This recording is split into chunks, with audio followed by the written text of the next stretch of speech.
pouco. E como este trabalho não tem propriamente nem fim, nem início, nem começo, nem meio, eu gostava de chamar aqui para a minha grande pedra o convidado desta noite, que também participou das redes das residências Terra Batida. O nome dele é João Pratos Ruivo, é arquiteto e também doutorando, está a fazer um doutoramento sobre políticas do solo, e vamos conversar hoje um pouco sobre solos antropogénicos, que me parece um pouco a propósito para o trabalho que estamos aqui a fazer. Queres-te vir sentar aqui comigo, João? Obrigada.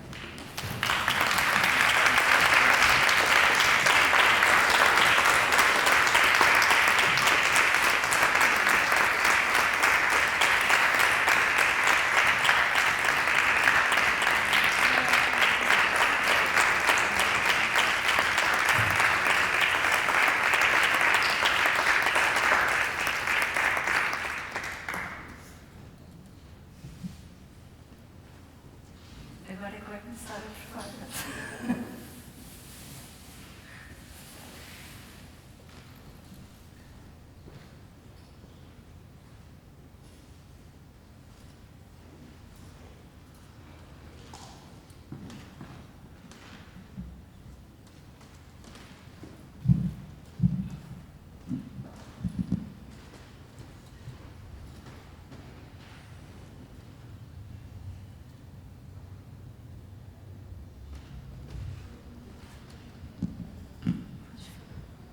Acho que está ligado.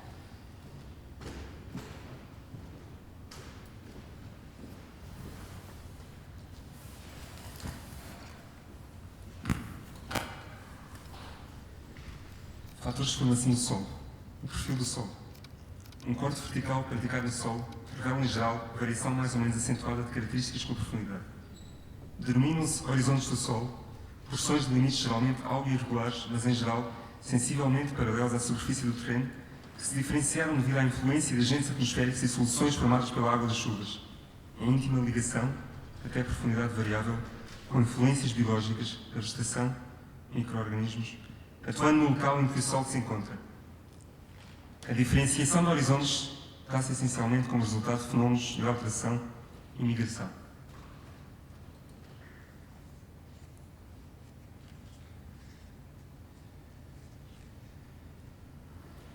Não é fácil definir um solo, nem como indivíduo que é objeto da atenção por parte do observador, nem como ser individualizado, porque é difícil dizer onde começa e onde acaba, por os seus limites laterais e inferiores serem, como regra, pouco precisos. É, portanto, necessário estabelecer limites arbitrários para separar dois indivíduos e definir-se o mínimo volume ou mínimo espaço ocupado por aquilo que já possa ser considerado um solo, ou seja, de acordo com a moderna nomenclatura americana, o pedon.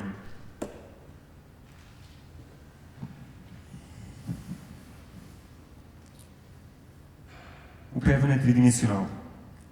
O seu limite inferior é o limite que, para cada caso, se convencionar como separando o solo do não-solo, e os limites laterais serão aqueles que definem um espaço suficiente para a caracterização dos horizontes presentes que permitem diferenciar o pedon em causa dos pedons a outros corpos que o circundem.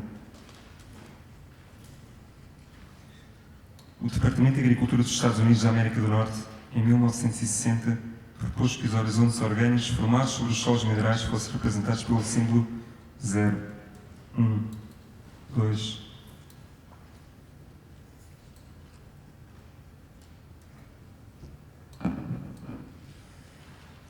Dada a multiplicidade de combinações possíveis quanto à natureza do clima, organismos do solo, características da rocha-mãe, formas de relevo e tempo de ação dos dois primeiros fatores, é óbvio, mesmo sem considerar a influência humana, o solo pode apresentar características e propriedades extremamente variadas. Para a ordenação e sistematização de conhecimentos, torna-se assim indispensável a classificação dos solos.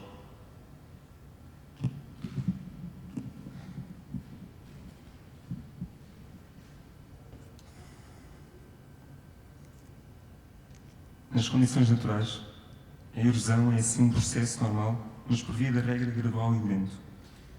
Frequentemente o conjunto solo natural-vegetação natural tende por uma condição de relativa estabilidade, em que o desenvolvimento do solo em profundidade compensa a destruição causada pela erosão natural.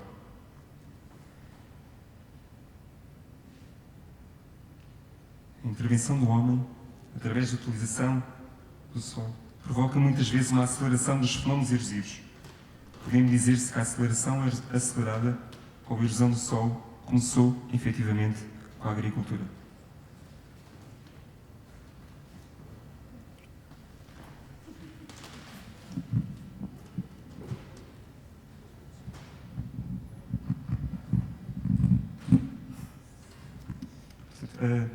Eu estou a ler Senta-te. as aulas do professor Joaquim Botelho da Costa, que foram dadas no Instituto Superior de Agronomia entre 1951 e 55, e o título da cadeira era a caracterização e constituição do solo. O interesse em específico e o conjunto de imagens que eu tentei articular em relação com os discursos científicos sobre o solo, na pesquisa que eu estou a realizar no momento, se intitula Soil Politics, em português seria algo semelhante do solo político, não políticas de solo, nem política do solo em termos de organização, mas o solo como política. E a interconexão profunda entre estes conhecimentos técnico-científicos do solo, um aprofundamento do conhecimento técnico-científico do solo, e, neste caso, coincidindo, como perceberão pelas datas, pela cronologia, com as lutas de anticolonização em Angola, Moçambique, Guiné-Bissau, ou seja, simultaneamente em que começaram os movimentos de anticolonização, foram aprofundados os conhecimentos científicos do solo nos territórios colonizados. Por isso, o solo, neste sentido, não é o produto de um conhecimento científico nem um projeto político, é simplesmente o solo contemporâneo, o que nós, com a Rita, discutimos em muito claro como um solo antropogénico, é, no fundo, uma construção, um resultado do entrosamento destes dois fenómenos. É nesse sentido que eu gostava de introduzir o solo aqui no Fóssil. E também, no fundo, eu trouxe estas três amostras de um perfil de solo, que eu mostrei no início, para discutir também uma distinção que é muito importante entre a Terra enquanto superfície horizontal, homogénea, que pode ser dividida, esquartejada, colonizada, vendida, comprada, e uma noção de solo que contém em si, em cada ponto do solo, em cada perfil, há uma multiplicidade de solos, ou seja, cada solo contém vários solos. Então é importante também compreender essa diferença entre uma superfície e uma profundidade. Finalmente, a Rita desafiou-me a vir aqui falar hoje de um instituto, podia ser fabulando um Instituto dos Solos, um Instituto Antropogénico dos Solos. E a proposta, o que nós discutimos muito brevemente, seria a possibilidade de conseguir construir, articular, praticar uma anticiência, que não é uma recusa da ciência, mas que seria uma prática que não é discursiva, mas é uma prática política, em que a ciência do solo é virada ao contrário, ou seja, tomando os conhecimentos técnico-científicos do solo, mas simplesmente, como eu tentei fazer hoje com o manual do professor Botelho da Costa, lê-los de outra maneira. E também tentar não tanto apagar a história, mas começar a narrar as outras histórias que foram apagadas através destes processos de sincronização do conhecimento científico da matéria do solo. E como é que farias isso? Isso é a pergunta normal. Uma das coisas que eu queria, e fazia parte também da leitura performativa do Manual do Solo, era uma leitura ambulatória. Não foi possível por questões de... Mas uma questão que para mim me parece uma questão prática de como é que se pode virar este conhecimento ao contrário, era seguir um bocadinho uma prática nomádica de conhecimento do solo. Ou seja, recusar em geral uma posição fixada, que é o que a ciência produz, num ponto vertical que está ligado, como nós discutimos, à abstração, por sua vez à abstração, nomenclaturas, taxonomias, e, se possível, compreender o solo através de uma prática modulatória, ou seja, de uma prática que não encontra ponto fixo, mas que vai descobrindo o solo em percurso contínuo. Em termos práticos, e isso era importante, o que me interessava a mim explorar era, no fundo, e já fiz algumas experiências com isto, é fazer uma espécie de tentativa de emulação de um processo científico, mas simplesmente extraindo conhecimentos completamente diferentes. Por exemplo, na Escócia, onde estive no ano passado, fizemos um ritual de extração de um perfil de solo. O perfil de solo, não sei se deu para perceber nas imagens, estas três amostras são tiradas de um perfil de solo em componhos, por acaso, agora estou a ver que estão desordenadas, porque esta seria a mais profunda e estas duas seriam as mais superficiais. Mas, no fundo, era, ao extrair um perfil de solo, discutir a diferença da formação do solo e tentar compreender qual é a componente que o guia descreve como uma componente natural, que está ligada à erosão por processos naturais da matéria-prima, que seria a pedra, e a relação entre essa matéria-prima e as transformações antropogénicas que vão alterar não só a composição superficial do solo, ou seja, a camada superior, mas como essas transformações antropogénicas se vão infiltrando e acumulando também na vertical e afetando os outros componentes do solo. E, através disso, compreender como esse processo é um processo histórico, é um processo que tem, através do qual é possível ler uma arqueologia da ocupação superficial da Terra através dessa leitura do perfil do solo. E também tentar compreender que o solo, ao contrário do que alguma da arqueologia tradicional considera, não é um background, um pano de fundo para vestígios arqueológicos, que podem ser uma pedra, que poderia ser uma arqueologia, vestígios vegetais, uma raiz de uma árvore, mas que o solo em si, como matéria que está em permanente transformação, é em si um vestígio arqueológico. Ou seja, o solo não é só o resultado de uma desarticulação da pedra em areia, não é?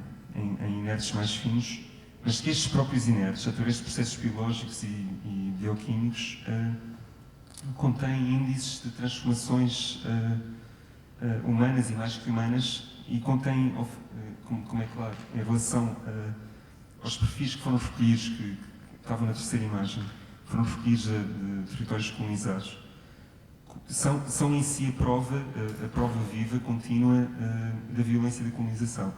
Ou seja, o presente, a agricultura intensiva, as transformações radicais, a erosão, na última imagem que eu mostrei, que é no Alentejo, são, no fundo, um contínuo político do projeto da colonização.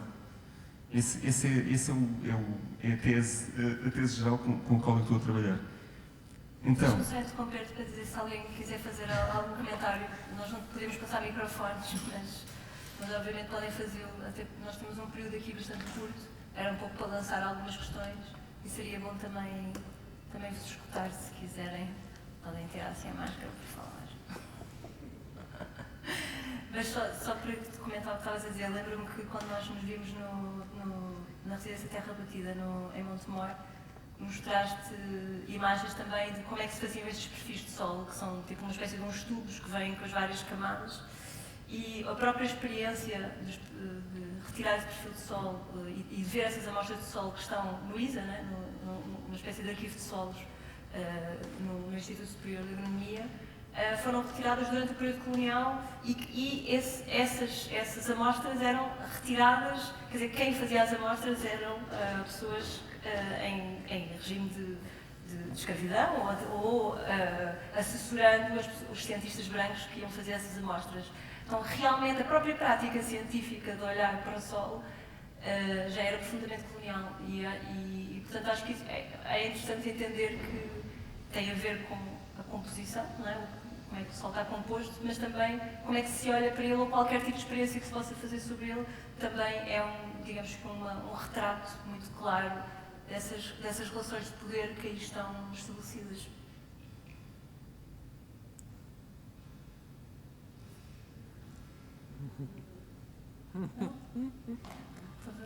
Queres fecharmos por aqui? Se ninguém tiver nenhum comentário, questão.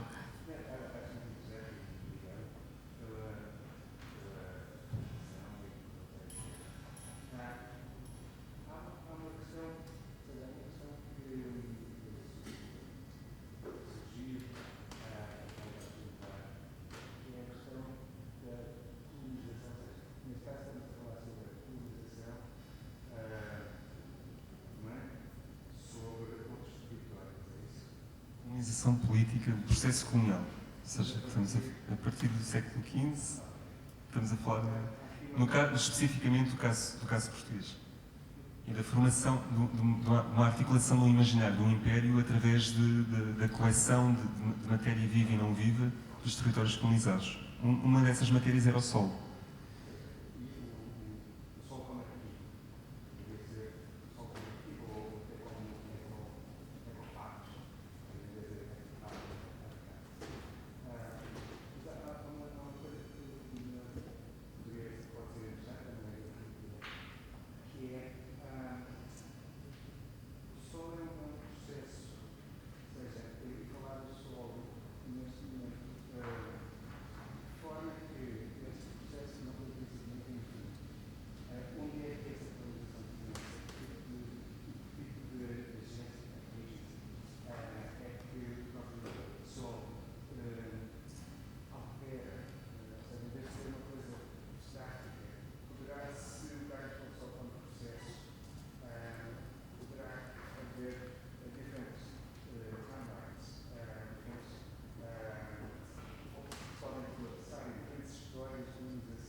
É um comentário mesmo, sem estar a escrever exatamente.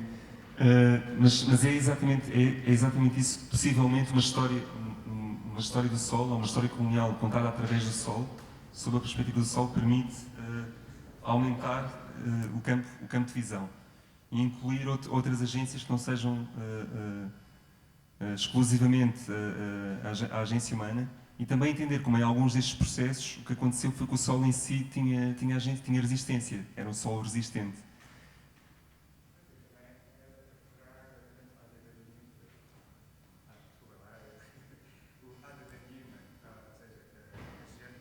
Mais do que humano.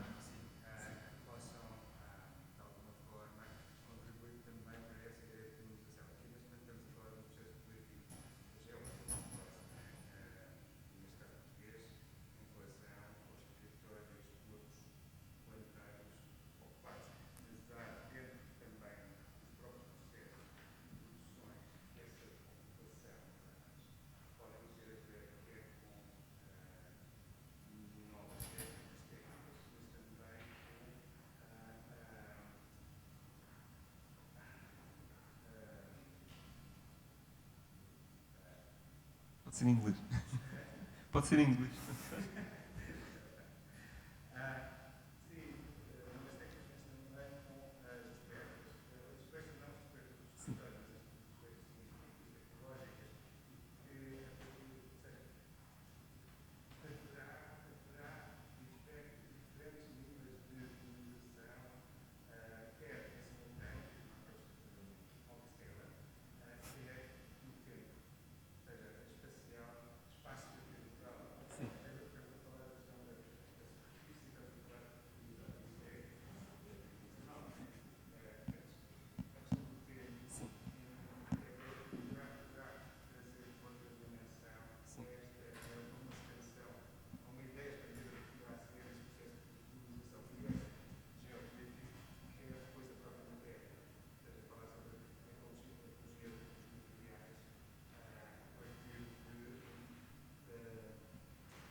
o que há também, isso era importante só para ligar a...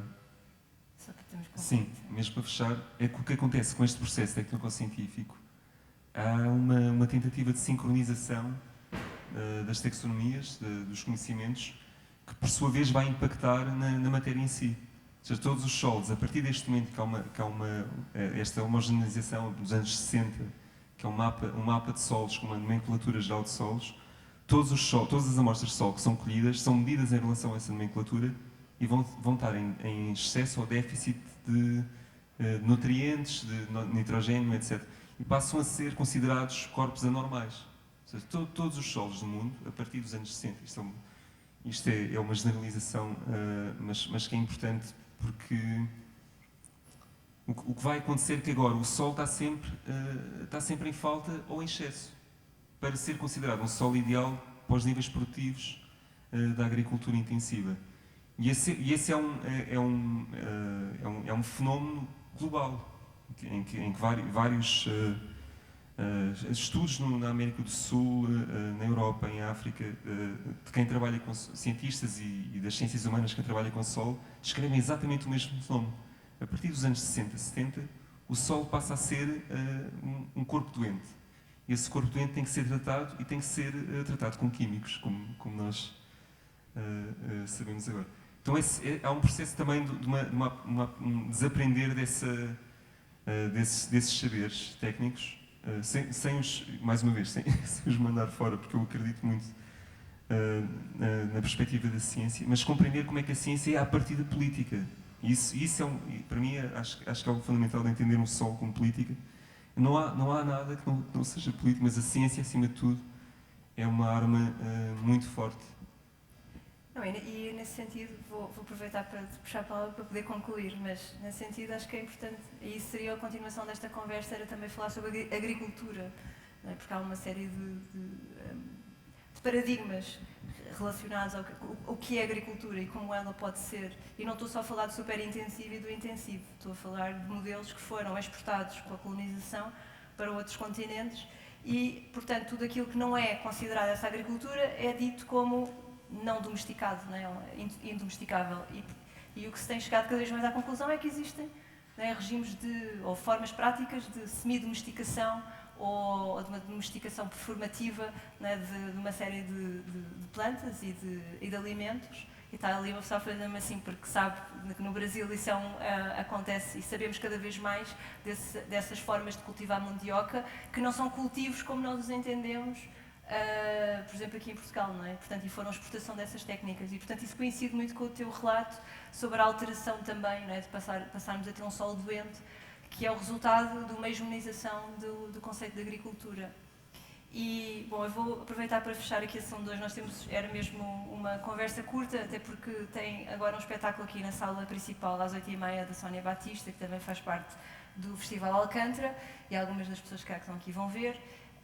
Mas queria sobretudo agradecer a vossa presença e também dizer que este é o fecho do ciclo Terra Batida, que começou no começo do Festival Alcântara, uma espécie de festival dentro de um festival, começou no dia 14 de novembro e termina amanhã com mais uma apresentação do Fóssil e alguns de vocês viram as apresentações das semanas anteriores. É uma tentativa de colocar várias práticas artísticas, científicas, ativistas, saberes de vários pontos e de várias perspectivas, pensando conflitos socioambientais, sobretudo mais localmente aqui em alguns territórios em Portugal, mas com diálogos também entre diferentes escalas e tentando criar um pouco as percepções sobre aquilo que nós temos chamado de alterações climáticas, ou que é cada vez mais uma palavra, eu acho, muito mal utilizada para se